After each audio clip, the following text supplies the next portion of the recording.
South Africans were left in disbelief after a heated and unexpected confrontation unfolded live on national television between General Nhlanhla Mkhwanazi, one of the country's most respected law enforcement leaders, and President Cyril Ramaphosa. What had been scheduled as a routine government briefing rapidly spiraled into a tense and unprecedented showdown that stunned both viewers at home and officials inside the union buildings. The briefing was meant to focus on the government's plans for prison reform and infrastructure development, and the president was expected to deliver a controlled, carefully crafted address.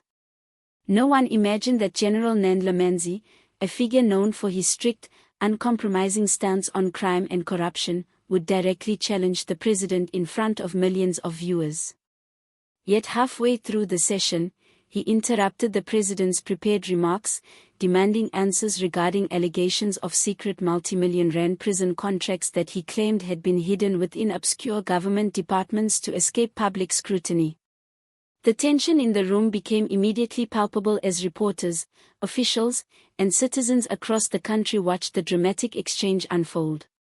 With a steady but sharp voice that cut through the murmurs in the hall, Nhlanhla Mkhwanazi declared, "Mr. President, South Africans deserve to know where the money went.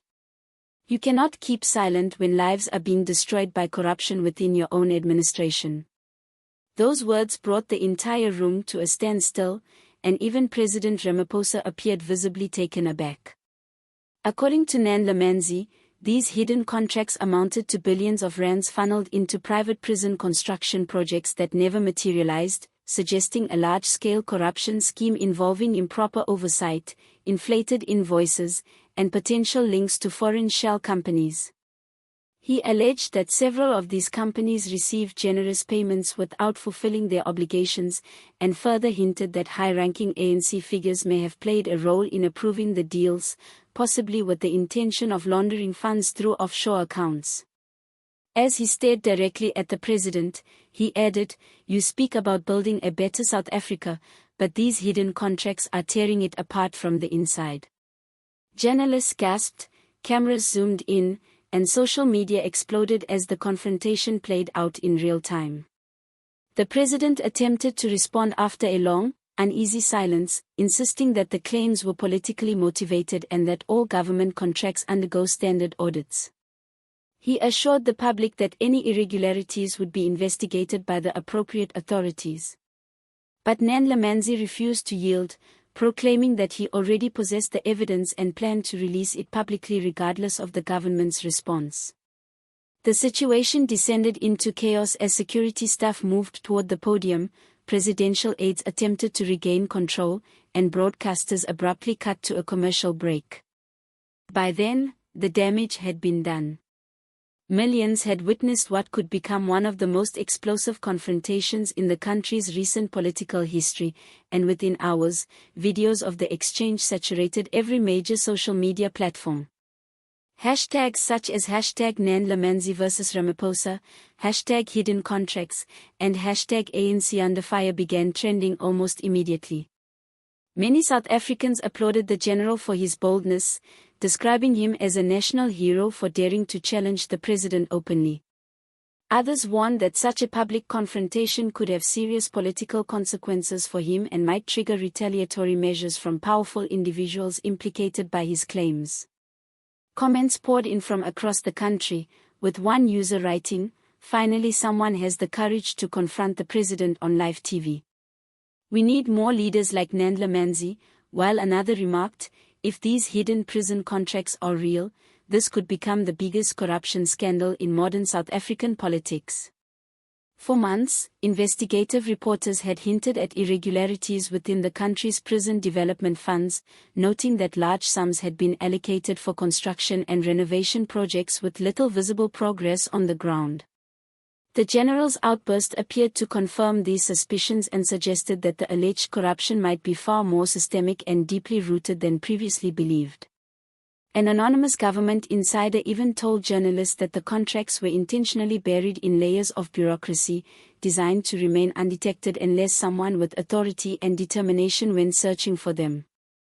The ANC leadership immediately went into damage control mode, reportedly holding emergency meetings and releasing statements defending the president.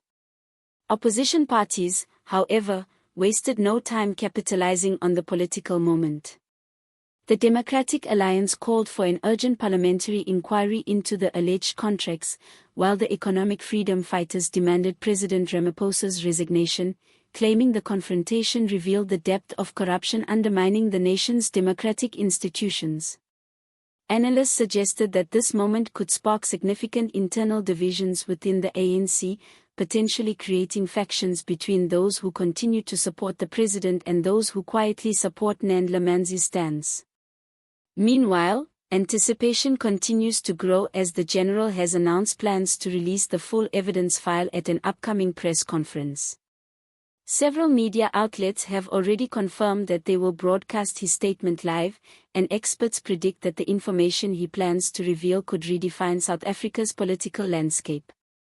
Many citizens believe that Nhlanhla Mkhwanazi's long reputation for integrity and straightforward leadership strengthens the credibility of his claims, though some commentators argue that his actions could be part of a larger political strategy aimed at weakening the president's administration.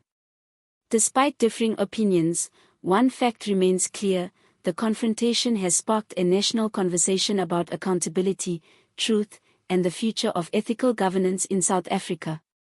As the footage continues to circulate and debates intensify, South Africans across all provinces are asking themselves whether the general was telling the truth or whether this dramatic moment is merely the opening salvo in a deeper political battle.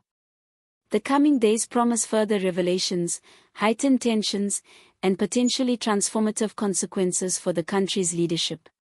Until more details emerge, particularly the documents Nhlanhla Mkhwanazi has promised to reveal, the nation remains on edge, waiting to learn whether the president's silence reflects guilt, caution, or strategic restraint. What is certain is that this clash, witnessed by millions, has become a defining moment in modern South African politics, one that could influence public trust, shift political power, and reshape the future of government accountability for years to come. As the nation continued to grapple with the shocking televised confrontation, the fallout spread far beyond the walls of the Union buildings.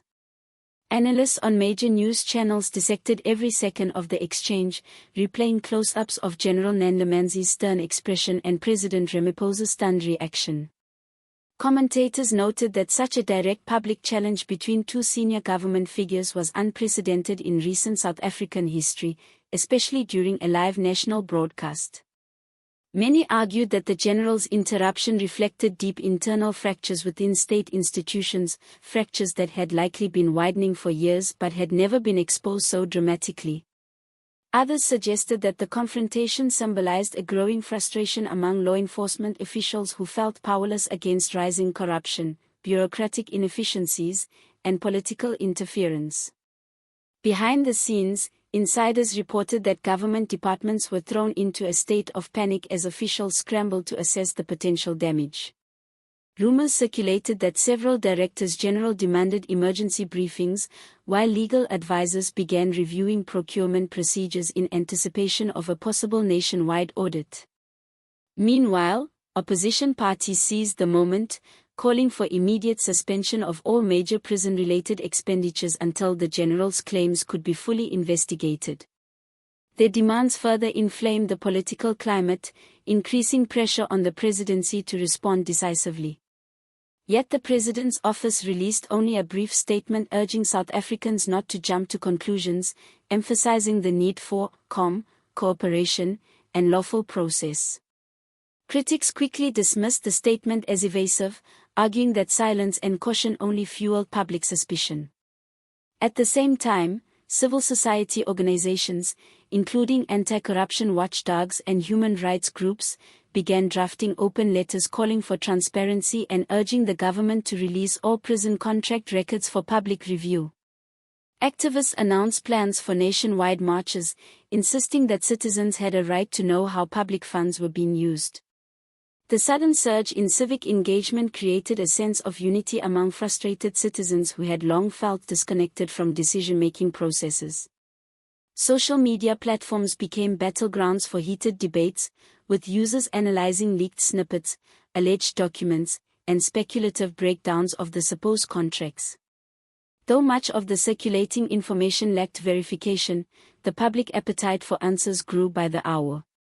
General Nhlanhla Mkhwanazi's upcoming press conference became a focal point of national anticipation. Journalists camped outside the venue days in advance, hoping to be among the first to access the evidence he claimed to possess.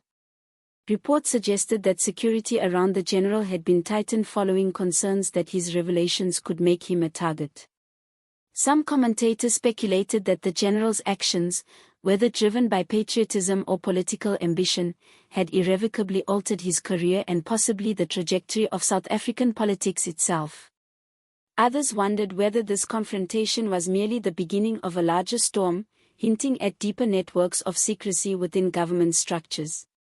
As the country braced itself for the next chapter, the debate over truth, integrity, and leadership intensified. Whether the general's claims would be substantiated or disproven remained to be seen, but one thing was certain: South Africa had entered a moment of profound reflection. Citizens who watched the explosive exchange live sensed that this was more than a political scandal, it was a turning point, a moment when long-buried tensions rose to the surface, demanding accountability, honesty, and a renewed commitment to the values that define a democratic nation.